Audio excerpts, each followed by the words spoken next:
What's going on, YouTube? Welcome back to the YouTube channel. In today's video, we're going to be talking about the Oklahoma Sooners and how kind of the topic around them recently on Twitter and a bunch of big YouTube or podcasts have been talking about them being kind of underrated or what they expect from the Oklahoma Sooners and Brent Venables this season. Here's a clip of a pretty big name in the college football community, Josh Pate, talking about Brent Venables and what he expects and what has kind of been the narrative around the norm.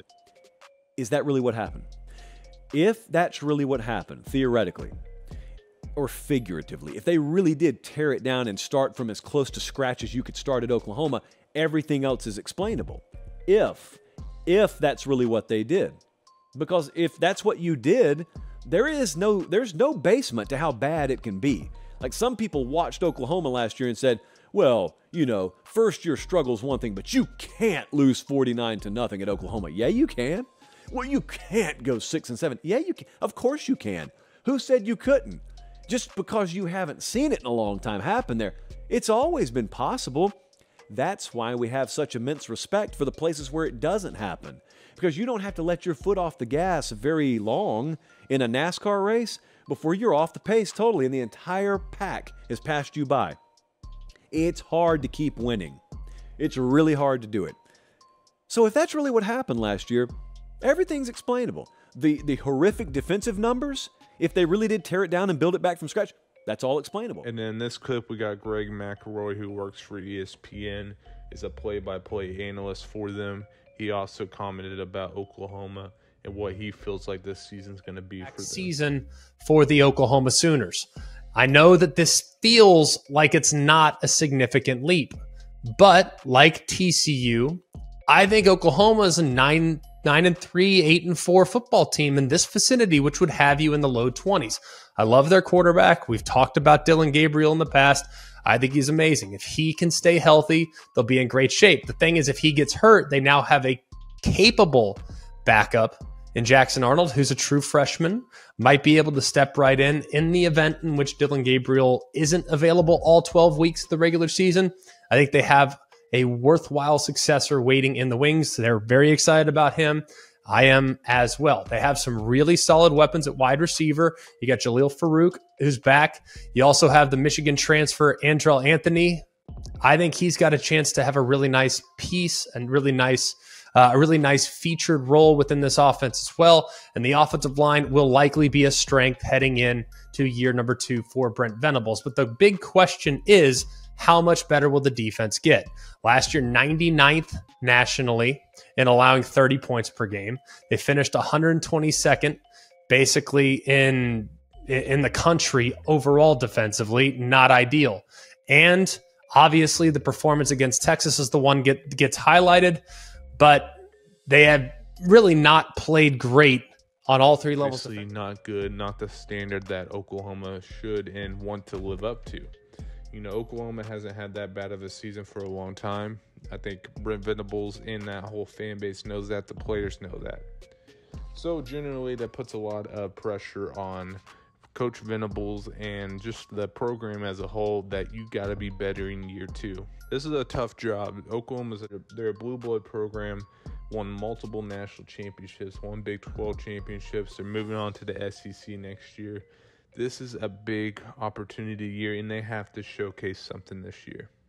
Oklahoma, they had 5 games last year where they lost by 7 points or less, which is tough. But, you know, it shows that, you know, they were right there in a lot of games. Obviously, Texas was not a good game. TCU wasn't as well. Texas, they didn't have Dillon Gabriel, and they had to rely on the backup quarterback, which was not the answer and was a concern even going into the season.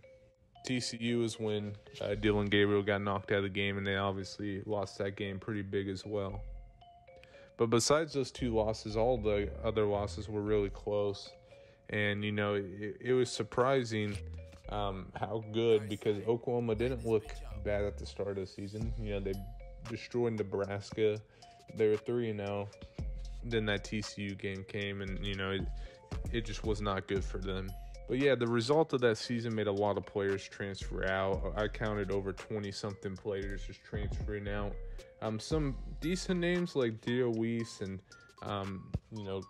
I think Jaden Davis was another name. There's some multiple starters that they had last year. David Ngwebu is another one I saw on there on the list. But, no guys that are going to be like, dang, like you're really going to miss them. I think it's important that these guys get other opportunities elsewhere. And Brent Venables kind of said that when he said that, he thinks it was a good opportunity for guys to go elsewhere. And he kind of, in the interviews that he's done recently at Big 12 Media Day and just on radio and stuff, he kind of mentioned that, like, I want to get my players kind of. And that's what I feel like has kind of happened this offseason. 17 transfer portal commits in this cycle, and which is really well. It leads them a top 10 class, the number 9 ranked transfer portal class, and they had the number 4 ranked recruiting class in the country. One of the best recruiting years in all of Oklahoma. I was going back on 24/7, and I couldn't really find a year similar to what Oklahoma had last year, with 26 commits, 3 5-stars in Peyton Bowen, Jackson Arnold, and PJ Atabare. Some really good recruits coming out of, Norman that are these guys could play in the NFL and be first-round picks. These are really talented players. And, they're going to have a big expectation. I look at this class that they're having, this 2024 recruiting class. It looks really good as well. You got with some big commits. Obviously, they have David Stone, the defensive lineman, who's a top 10 player in the country. He is really big and key on them because he is actually from Dale City and Oklahoma City. So the potential of him being in this class is there. He's playing at IMG in Florida right now, but Oklahoma, you think, is a leader in that recruitment. And Williams Winery in Missouri or Kansas City, really good player, the number 1 player on 3 and like the number 4 player on 24/7 Rivals. He's one of the best players in the country, if not the best. People think he's also a lead for Oklahoma, or he's either a lead for Georgia, one of the two. So they're in for some big players. I could go down the list. Obviously, I think they have the 26th recruiting class right now in this cycle, but that's obviously going to get better, especially the month of July and August that they're going to have is going to be huge. Looking at their position groups, so we have running back. I think I really like that running back room. You saw Galvin Sawchuk in the Florida State game, got some run, and he looked really good. I think he's going to have a big season. Javante Barnes is another good running back for them. That running back room is really good, and DeMarco Murray has done a great job there. Wide receiver room, obviously you lose Theo Weiss, Marvin Mims, some big receivers coming out of there, but I think it looks really well for the future, and a lot of unproven, so these guys are going to have to showcase their skills, and, that could be a big question mark for them this season, but hopefully guys emerge as top, receiver candidates. Just looking at the defense as a whole, secondary, I didn't think Oklahoma was bad secondary, blown coverage, but when they covered, they actually did do well in the secondary. In the linebacker room, I thought was pretty, mediocre, or didn't have enough depth. They're pretty lean in that front. I mean, they had Danny Stutzman, David Ogwebu, but Jared Kanik was a freshman last year. A bunch of different linebackers as freshmen that came in, and that class, and then this class that coming out, they got a lot of recruits coming in, linebacker, and guys that they believe could play day one, I believe. And also to get a guy like Deshaun McCullough, who is a freak of nature. I saw a picture of him on Twitter, and man, that guy looks like he's going to be a really good player. He's a freshman All-American at Indiana.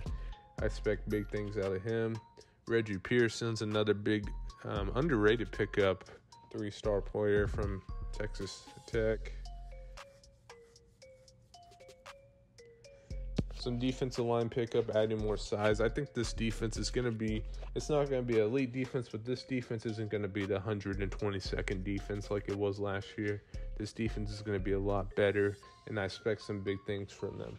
The quarterback room is the most important room we got to talk about here. Dylan Gabriel and Jackson Arnold, they're going to have to continue to bring it for this team to really if they want to ever go over their expectations, this is the room that's going to have to be elite. And I believe Jackson Arnold's going to be an elite quarterback. I think he's the number one quarterback in this class. He's really good. Dylan Gabriel has always been a guy that you could trust and rely on. He just, Dylan's going to be what he does. He's going to do Dylan's going to do what he does. He's not going to turn over the football. He's going to be smart with it. As long as he continues to make strides with accuracy and continues running that offense well, I think this Oklahoma team could be really good. I think this team could easily go to the Big 12 championship, win 10 games, and for sure be able to win it. I think Texas, Texas Tech, Kansas State are all good options. Oklahoma, obviously, for that title. And I think it could easily be Oklahoma. This team is really good. I think they're more balanced than ever. And I don't know. I think they're just a lot better team this year than they were last year. Expect some young players to play for them this year, and I think that'll be kind of exciting for them and that fan base. I think Oklahoma is becoming a little underrated this season. I think a lot of people think that Brent Venables is not capable or isn't capable now.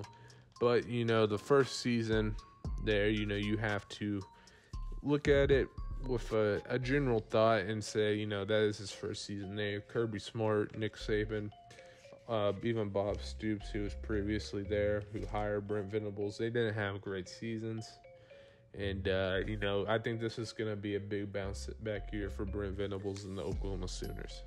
Other than that, make sure you guys like, comment, subscribe. I'll see you guys next video. Peace.